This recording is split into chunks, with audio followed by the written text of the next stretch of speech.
Coming up on CFTK-TV, riverboat days were underway this weekend in the city of Terrace.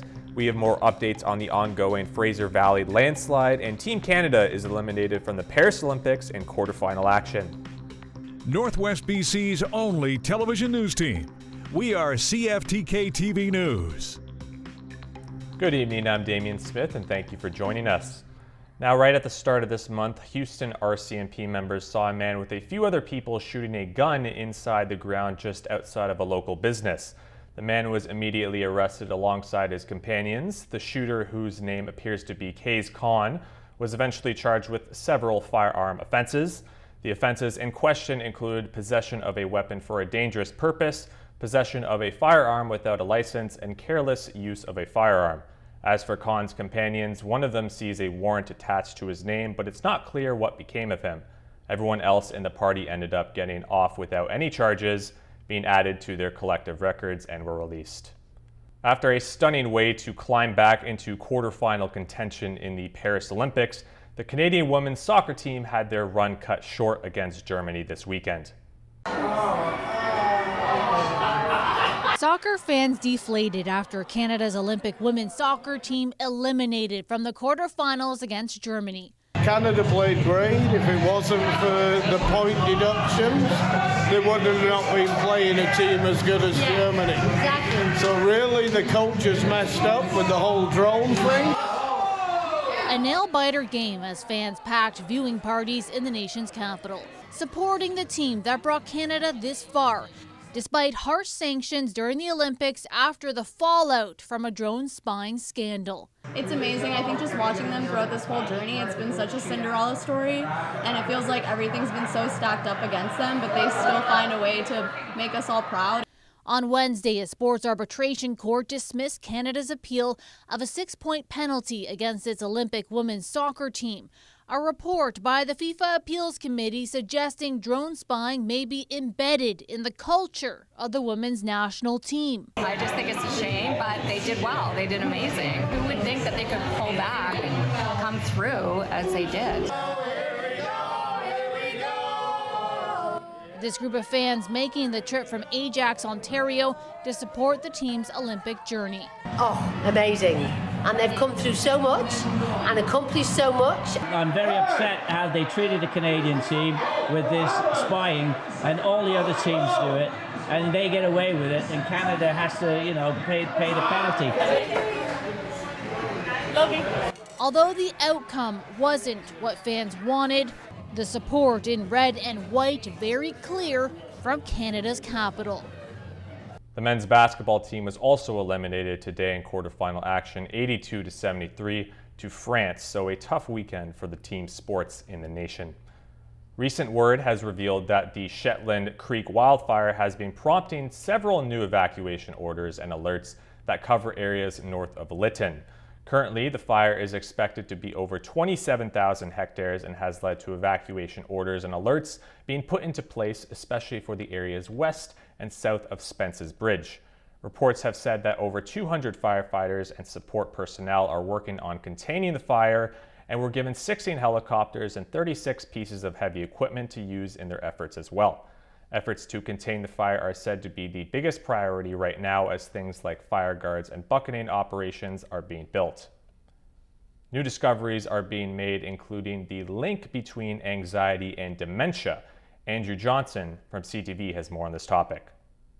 If you suffer from anxiety, a new study suggests you could face a much higher risk of dementia. Anxiety and other stressors can actually impact your brain's health by increasing levels of stress hormones, increasing levels of inflammation, and over the long term can injure brain cells. The study, published in the Journal of the American Geriatric Society, has found a link between anxiety and developing dementia years later. Chronic or new onset anxiety nearly tripled the risk of a dementia diagnosis.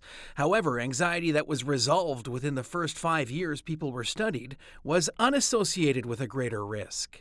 People who had resolved anxiety seem to have a similar risk compared to people who never had anxiety, meaning that there may be some benefit to really treating anxiety early in terms of its impact on risk of developing dementia. Anxiety isn't the only dementia link being uncovered in new research. Findings presented this week during the peak of wildfire season suggest smoke from the fires could be worse for brain health than other types of air pollution.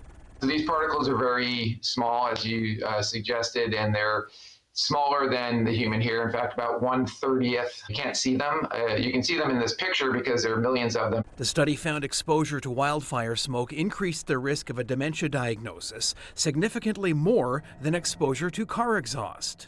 Particles do seem to get into the brain, unfortunately. So that research is concerning.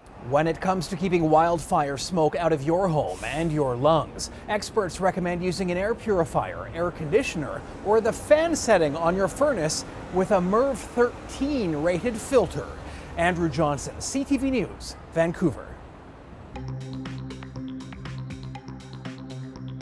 Coming up next, we'll get an update on the Jasper Wildfires and the Fraser Valley landslide. Well, it has been over a week since the wildfires torched the town of Jasper, Alberta, and Prime Minister Justin Trudeau made an appearance, and we'll see how the town will rebuild. Miriam Valdez-Carletti from CTV has more. More than a week after wildfires ravaged the town of Jasper, the Prime Minister paid a visit to the Wildfire Command Center in Hinton, meeting with fire crews and Premier Danielle Smith. It's going to be a really big rebuilding challenge. I wanted him to see that Unified Command works and that he should trust us as a partner to be able to assist in that. The leaders were briefed on the wildfire response in Jasper. 858 people still working to get the fire in the national park under control. Right now, we're taking the advantage of the fact that we're going to try and get as many people on the ground as we can in places we could not get them based on fire behavior. While it isn't safe for people to return home, evacuees were able to take a bus into the town on Monday for the first time to see the damage and devastation themselves. I think some people want the closure, so seeing a physical demonstration of your home no longer being there might help with the healing process. Others aren't ready yet. We'd rather see the community privately on our own when we're able to. It's just not something we've chosen not to do. As the province looks towards the future of Jasper and rebuilding the town, Premier Smith says she hopes to work closely with Trudeau. Because I think we'll be able to get permits approved, the development support that's needed, and be able to do things a lot faster with all three levels of government working together. Smith says Jasper doesn't have a development permitting department like most municipalities, but is working towards that so rebuilding can be done without any delays. Trudeau didn't make himself available to media or take questions. His office says he won't be taking a tour of the devastation in Jasper during his visit. Parks Canada saying it was out of respect for the people grieving and those going to visit today. Miriam Valdez-Carletti, CTV News, Hinton, Alberta. Well, the BC government says it is extremely unsafe to be near the banks of Chilcotin and Fraser rivers in both upstream and downstream due to a massive landslide that started this past week. Isabella Zavarisi from CTV has more on this story. After days of anticipation, a rush of water. We've clearly entered a new phase in our response to the Chilcotin River landslide. Since Wednesday, a landslide has choked the Chilcotin River, creating a lake about 11 kilometers long behind it. Water is starting to run a lot more down the river channel. Just before 9 Monday morning, that water began to overflow past this natural dam, prompting a severe warning from the province. I cannot underline enough how extremely unstable and dangerous the valley is right now. It is extremely unsafe to be in the landslide and surrounding areas. As the water began to move downstream, it gained momentum, causing debris to form and banks to become unstable, creating dangerous conditions. You'll notice a change in sediment, so you'll notice a change in color within the stream.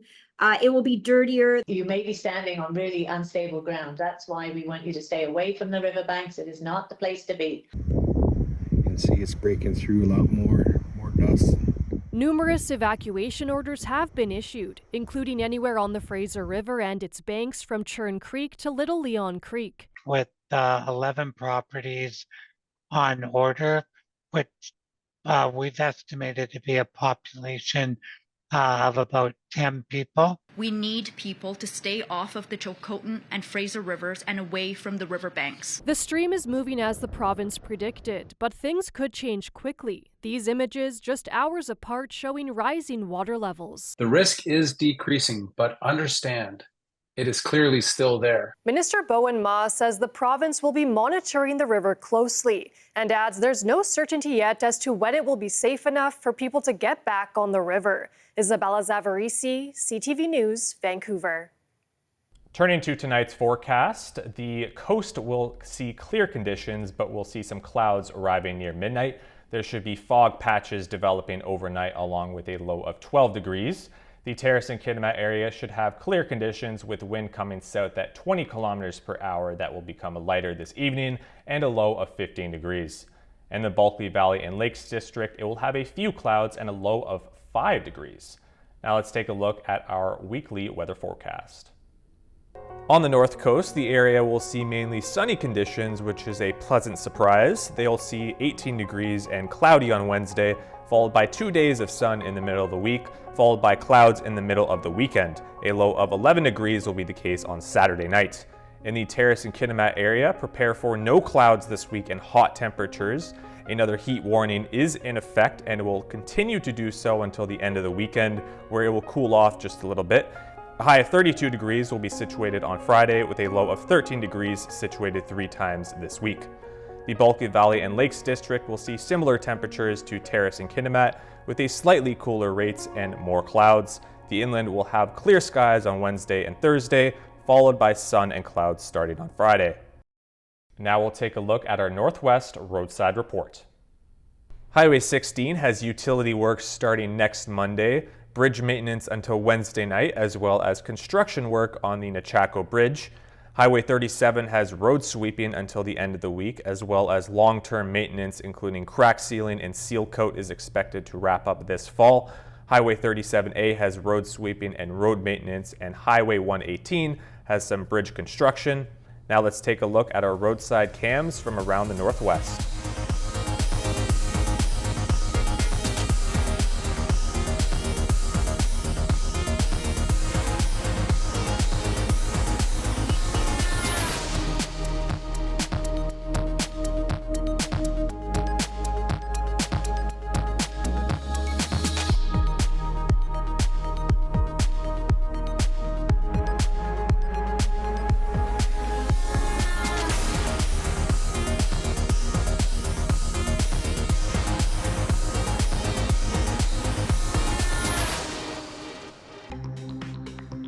Still to come, communication between loved ones and nurses is improving for patients in long-term care. Welcome back. Just announced today, Democrat candidate Kamala Harris picked her running mate ahead of the 2024 presidential election. And with that, she picked Governor Tim Walz. An update from Christiane Cordero down south. Vice President Kamala Harris poised to pick Minnesota Governor Tim Walz as her running mate. The anticipated pick made quickly in the 2 weeks since Biden dropped out, now thrusting the popular Midwestern governor into the national spotlight, seen as an attempt to appeal to voters in key Rust Belt swing states like Michigan and Wisconsin. Walz, a longtime champion of working class issues, expected to bring a down-to-earth approach to the campaign's attacks on former President Donald Trump, dubbing him and running mate J.D. Vance as weird in a recent TV appearance. You do not need your elected officials to give you a sermon, but they should try and live one. And these guys are weird on how they frame it.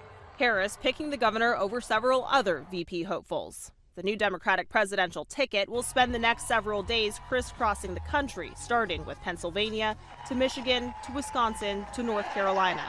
Scheduled to follow up at each of those stops, Republican vice presidential nominee Senator J.D. Vance, holding events in rebuttal. Privately, the Trump-Vance campaign has revealed Harris is a tougher opponent than President Joe Biden. Publicly, they've insisted the strategy has not changed. Trump, who has repeatedly attacked Biden's intelligence, is shifting the same rhetoric to Harris and her running mate, whoever she chooses. I think virtually every one of them is considered better, smarter, would be a better president than her. But we can't allow her to be president. She's going to destroy our country. A source tells ABC News more than 10,000 people are expected to attend tonight's Pennsylvania rally for Harris and her new running mate. That would make this Harris's biggest campaign event yet. Christiane Cordero, ABC News, Washington. Canadians are now finding it easier to keep in touch with their loved ones in long-term care, and sites like MyChart are not only connecting family and patients, but are also cutting down nurse phone calls, giving them more time to complete their busy schedules. Here's Avis Favaro with CTV. Few Canadians with a loved one in long-term care can do this: get round-the-clock information on their aging relatives. Watch as Teresa Kuroji gets updates on her 90-year-old mom, vitals, medications, blood pressure, without having to locate a staff nurse. I don't have to call them, or I don't have to chase them for information about my mother. It's all there. This Salvation Army-run long-term care home in Toronto is the first in Canada to adopt a new way of talking to families and opening access to medical files. How do we provide that access now? We make copies and we mail it to them. Now they can have direct access and we don't do all that work. Doesn't make that more sense? As nurses update a resident's chart, the data gets shared immediately. Before we have to call, and it spent a lot of time because one, family is not available.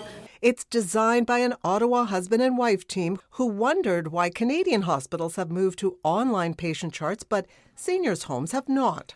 Although the genesis of this idea was let's help the staff, let's cut the phone calls. When the stories of pandemic came about and how there was no transparency, no communication, we thought let's just build a patient portal for long-term care home because it's such an easy technology to build. In the 5 months it's been in use, officials here say most families use it regularly. The issues, whether it's the TV not working right or the food not being appropriate. Like Frank Pickersgill, whose wife Maureen lived at the home, he pushed for this service after seeing a demonstration. I thought that it's such a simple and obvious way to get communication wherever you live or wherever you are about what's happening. The managers of this Salvation Army home say the service costs about $2 per resident per month, but the savings are enormous. With surveys showing it cuts an estimated 3 hours a day of phone calls off the nurse's workload. They get it back to actually interact with residents, provide that human interaction.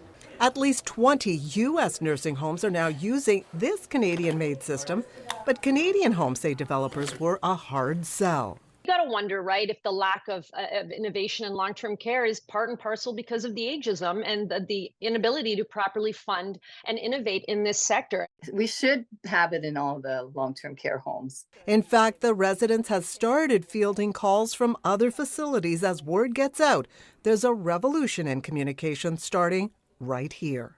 Avis Favaro, CTV News, Toronto. Now we'll turn our attention to the stock market. The Canadian dollar is up 34/10 of a cent. The price of gold is down $12.80. Oil is up 26 cents. Natural gas is up 7 cents. Aluminum is down $13.50. In Toronto, the TSX is down 248.27. The Venture Index is down 12.89. In New York, the Dow Jones is up 294.39, and NASDAQ is up 166.77. And on our last block, the renting app Swimply is seeing a surge of online scams. A side hustle is a term commonly used nowadays, especially for Canadians during a very tight economy. However, scams are increasing on the site Swimply, which is a popular site to rent areas such as pools and courts. Kathy Lee from CTV has more on this. The high cost of living pushing more Canadians to take on side gigs. Stats Canada finds nearly 900,000 people are even making it their full-time job. Well-known online rental platforms such as Airbnb, Turo, Swimply, connecting owners of homes, cars, and even pools to renters. Having different income streams is pretty good, especially in this economy. Michael De Jesus rents his hot tub on Swimply. The extra money helps, and he says outweigh risks that could come with doing business on peer-to-peer marketplace apps. De Jesus vets his renters. I also have a camera on the front to show which car they're driving or who's coming in and out. Buyer beware. That we have to be extremely careful. Platforms such as Swimply have experienced fraud. A Quebec woman came home to find strangers in her pool. First reaction clearly was what are you doing here? The family of 5 got there through the Swimply app. Maurice Chaussé believes her former tenant created an account and rented out her pool without her consent. Scammers lift photos and pretend that they're the owner of the home. In a statement, Swimply says it has a robust system in place to prevent, detect, and respond to fraudulent activities. More has to be done by the platforms and maybe even banks to help clamp down on this fraud. And not just fraud. Hosts have experienced nightmare scenarios. In February, an Alberta woman's home was robbed and destroyed by thieves renting through Airbnb. The loss and damage more than $200,000. De Jesus also rents out his basement and trailer, hopeful he doesn't run into any problems. As for Chaussé, she's considering a lock to block access to her yard. Experts say other ways hosts can protect themselves is to make sure the company's policy indicates that it is fully responsible and liable for misuse and abuse. Avoid e-transfers, always use the platform for payments, and to take before and after photos of assets in the event proof of damage is needed. Kathy Lee, CTV News, Calgary. And with Riverboat Days now well underway, locals have one more weekend to enjoy the variety of events taking place around Terrace. Saturday was the annual parade, and CFTK-TV was on site for the experience. We'll leave you with a montage of parade moments.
That's it for tonight's cast. Thank you very much for tuning in, and good night.